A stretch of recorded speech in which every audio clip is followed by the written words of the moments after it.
My name is Edward Morgan, and at 68, I thought I had life figured out. I'm a retired electrician from Columbus, Ohio, who spent 37 years keeping the lights on in half the city. After my wife Margaret passed 3 years ago from cancer, I found peace in the simple rhythm of maintaining our 3-bedroom house on Maple Street, the same house where I raised my daughter Lydia. Lydia is 31 now, works as a marketing coordinator downtown, and has been dating Brendan Stone for 2 years. Brendan's a real estate agent who drives a leased BMW and talks about investment opportunities every time he visits. I never liked the way he looked at my house, not admiring it, but appraising it. If you enjoy stories of cold-blooded revenge and gripping plot twists like this video, and subscribe to the channel now, there are brand new unreleased stories here every day, each one more intense than the last. The betrayal came on my 68th birthday, March 15, 2025. Lydia arrived with Brendan, carrying what looked like a wrapped gift. I was excited. Birthdays had been lonely since Margaret died, and having my daughter there felt like a blessing. "Happy birthday, Dad," Lydia said, handing me the package with a smile that didn't reach her eyes. I unwrapped it carefully, expecting maybe a book or a nice picture frame.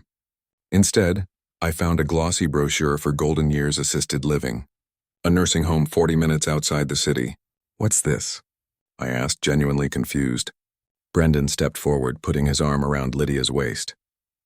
"Mr. Morgan, we've been talking, and we think it's time you considered your options. This place has amazing amenities, 24-hour care, activities, meals prepared for you." I looked at my daughter. "Lydia, what is he talking about?" She avoided my eyes. "Dad, you're getting older. This house is too big for you. You shouldn't be living alone." "I'm 68, not 98. I can still change a light bulb and cook my own meals." "But what if something happens?" Brendan interjected. "What if you fall down the stairs? What if you have a heart attack and no one finds you for days?" That's when I understood. This wasn't about my safety or comfort. This was about my house, the house I'd paid off 15 years ago. The house worth $300,000 in today's Columbus market. "We're getting married in June," Lydia announced suddenly. "We need somewhere to live, and this house has so much space going to waste." I felt something cold settle in my chest. "You want me to move to a nursing home so you can have my house?" "It's not like that, Dad," Lydia said, but her voice lacked conviction. "Then what is it like?" Brendan's mask slipped slightly. "Look, Mr. Morgan, we're not asking you to give us anything. We'll pay the mortgage if there was one. Take care of the property taxes, maintenance. You'd be free from all that responsibility. There is no mortgage. I own this house free and clear." The silence that followed told me everything I needed to know. I set the brochure on my coffee table and looked at my daughter. Really looked at her. "Get out. Dad, please get out of my house, both of you." They left, but Brendan turned back at the door. "You're being stubborn, old man." This could have been easy. I watched them drive away in his BMW, and I made a decision. If they wanted to play games, I'd play, but I'd play to win. The next morning, I did what any rational man would do. I called my lawyer. Jim Patterson had handled Margaret's estate and knew my situation well. His office is downtown, 3 blocks from where Lydia works. "Edward, good to hear from you," Jim said when I walked into his office. "What can I do for you?"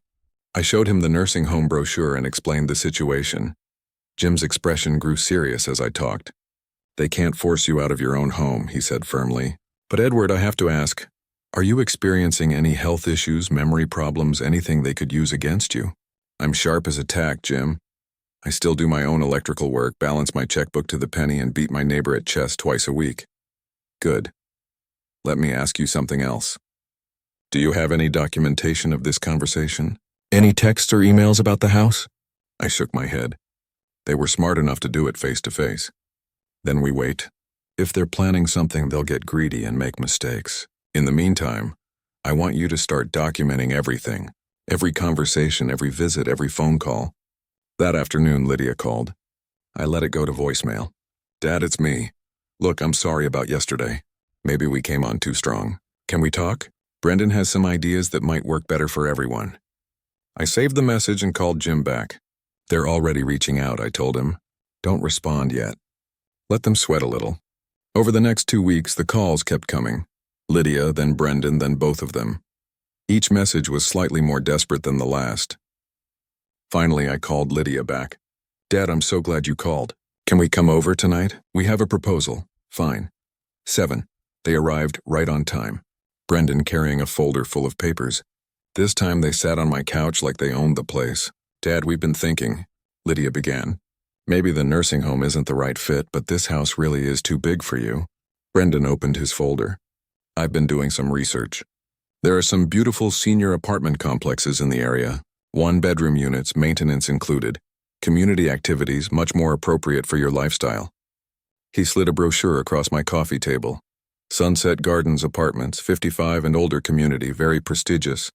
I looked at the glossy photos. How much? That's the beautiful part, Brendan said, leaning forward. The monthly rent is only $1,200, very reasonable for what you get. Cover $200 a month. I kept my voice neutral. That's over $14,000 a year. But think about what you'd save on utilities, maintenance, property taxes, Lydia added, and you'd have neighbors, activities, security. Based on Columbus property tax rates, my annual property taxes were about $3,500 on a $300,000 home. Even with utilities and maintenance, I was spending maybe $6,000 total per year. Their deal would cost me more than double. Brendan pulled out more papers. Now about this house, Lydia and I have been thinking, what if we took it off your hands? We'd handle all the paperwork, the closing costs, everything. You wouldn't have to worry about real estate agents or repairs or any of that hassle. What are you offering? Well, the market's tough right now, Brendan said, adopting his professional tone. Similar houses in this neighborhood are sitting on the market for months, and this place needs work. The electrical is probably outdated. The roof looks like it might need attention soon. I almost laughed. I'd rewired this entire house myself in 2021, and the roof was replaced in 2022. So we're thinking $200,000, he continued. Cash offer, quick closing. You could be in your new apartment by the end of April. $200,000 for a house worth $300,000 minimum in today's Columbus market. That's generous, I said calmly. Let me think about it. Lydia's face lit up. Really, you'll consider it? I said I'd think about it. Give me a few days. After they left, I called Jim immediately. They just offered me $200,000 for a $300,000 house, I told him. Elder financial abuse, Jim said without hesitation. Edward, they're trying to defraud you. This isn't just greed anymore. This is criminal. What do I do? First, call Detective Sarah Martinez at Columbus PD. I work with her on elder fraud cases. Second, I want you to agree to their offer.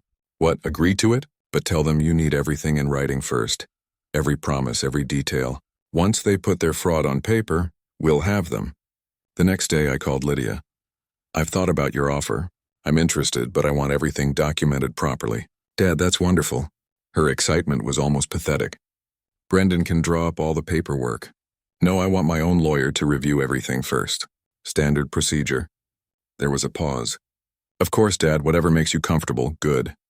And one more thing, Lydia. Yes, I assume I'm still invited to your wedding in June. Another pause. Longer this time. Dad, about that. We've decided to keep it small. Just immediate family and close friends. I am immediate family, you know what I mean? It's going to be intimate. Just the people who've really supported our relationship. The message was clear. Support their theft of my house or lose my place at my own daughter's wedding. I understand perfectly, I said. And I did. The game was almost over and they had no idea they were about to lose everything. Detective Martinez was a non-nonsense woman in her 40s who'd seen every kind of family scam imaginable. When I showed up at her office with Jim, she listened to my story without interrupting. Mr. Morgan, how long has your daughter been with this Brendan character? She asked.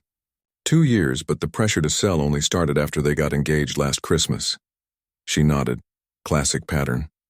The boyfriend identifies the asset. Your house then manipulates the family member to help him get it. We see this all the time. She leaned forward.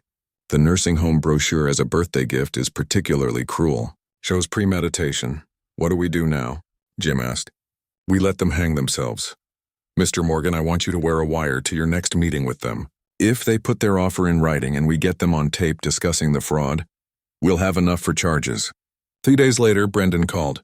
Mr. Morgan, I've got all the paperwork ready. Can we come over tonight to go through everything? Perfect timing, I said.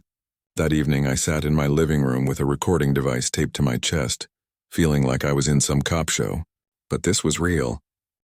And these were people trying to steal my life's work. They arrived with a briefcase full of documents.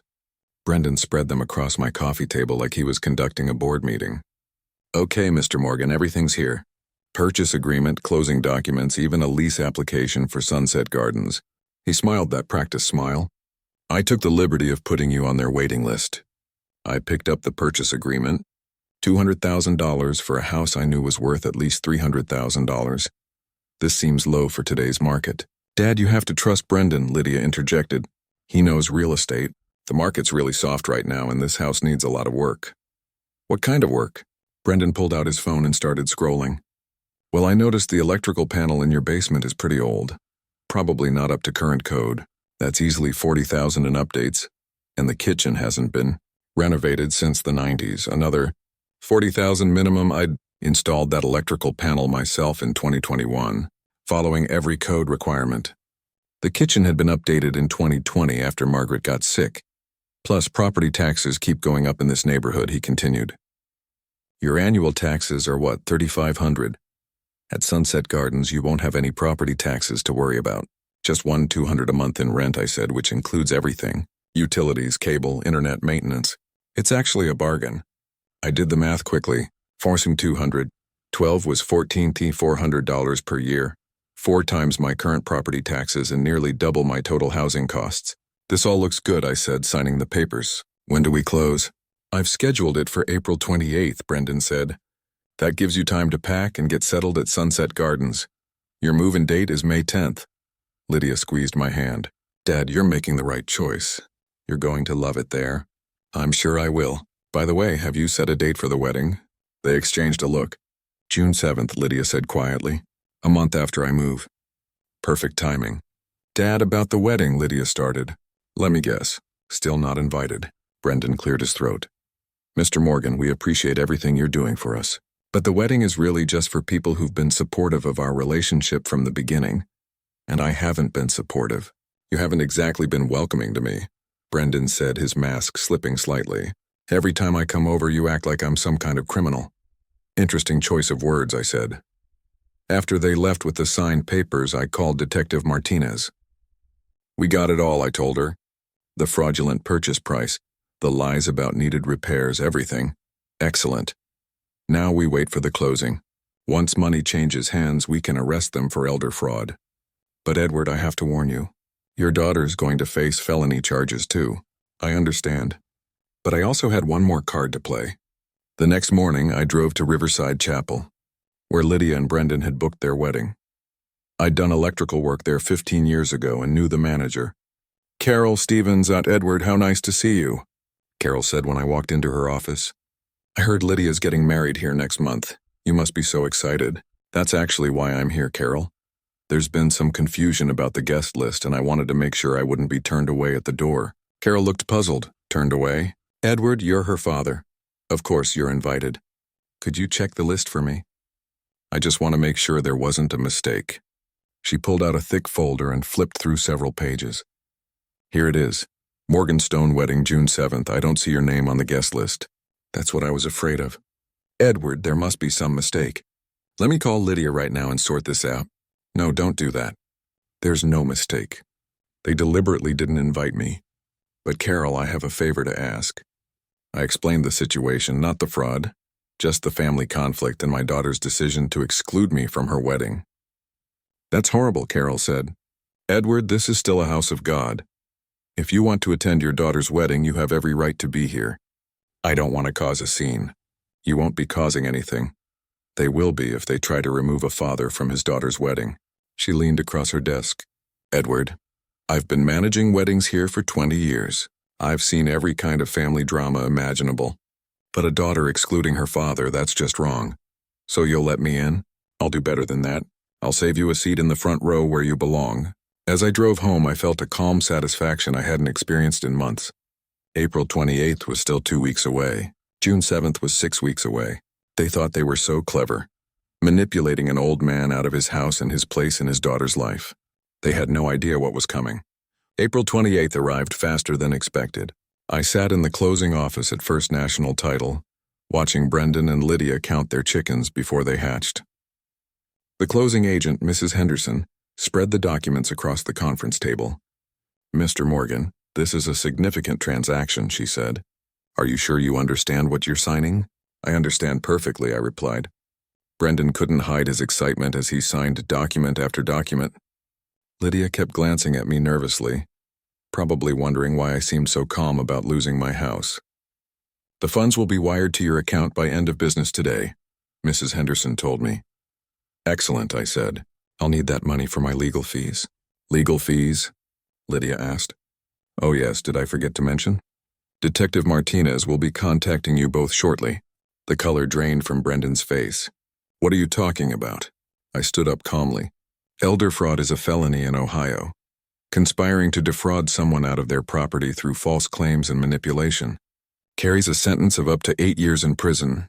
"Dad, what have you done?" Lydia whispered. "I documented everything. The recording from our last meeting was particularly interesting. All those lies about electrical problems and kitchen renovations." I looked directly at Brendan. $40,000 for electrical work I completed myself in 2021. $40,000 for a kitchen I renovated in 2020. Very creative. Brendan shot to his feet. "You can't prove anything." "Actually, I can. The Columbus Police Department has been building a case for weeks. Every conversation, every document, every fraudulent claim. I picked up my copy of the closing papers. This sale just provided the final evidence they needed." Mrs. Henderson looked confused. "Should I stop the closing?" "No, let it proceed.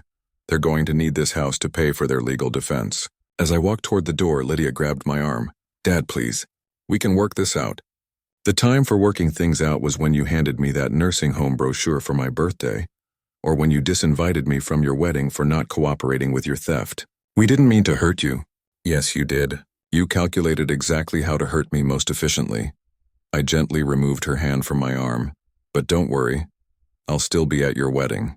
June 7th was a perfect Saturday morning. I put on my best navy suit, the one Margaret always said made me look distinguished, and drove to Riverside Chapel. Carol Stevens met me at the door. "Edward, you look wonderful. Your seat is right here in the front row where it should be." The chapel filled quickly. I recognized many faces: family, friends, Lydia's co-workers, Brendan's real estate colleagues. They all seemed surprised to see me there. Brendan appeared at the altar in his rented tuxedo, looking nervous. When Lydia emerged in her white dress, she stopped cold when she saw me in the front row. The ceremony proceeded normally until Pastor Williams asked if anyone had a reason why these two should not be wed. Traditionally, this is a formality. Nobody ever speaks. I stood up. "I do." The chapel erupted in whispers. Lydia's face went white. Brendan looked like he wanted to run. "Pastor Williams," I said in a clear, carrying voice, "I believe a marriage should be built on honesty and integrity. Unfortunately, this couple has demonstrated neither." "Dad, sit down," Lydia hissed. 3 months ago, my daughter gave me a nursing home brochure for my 68th birthday. Not because I needed care, but because she and her fiancé wanted to steal my house." The whispers grew louder. "They offered me $200,000 for a property worth $300,000, claiming it needed $80,000 in repairs I had already completed myself." "That's enough," Brendan shouted. "When I wouldn't cooperate with their fraud, they disinvited me from this wedding. They told me it was only for people who had been supportive of their relationship." I looked around the chapel. Apparently, not wanting to be robbed by your own child is unsupportive. Pastor Williams looked stunned. "Mr. Morgan, perhaps we should discuss this privately." "Oh, it's very public now, Pastor. You see, elder fraud is a serious crime. The Columbus Police Department has been investigating this case for 2 months. Both Brendan and my daughter are facing felony charges.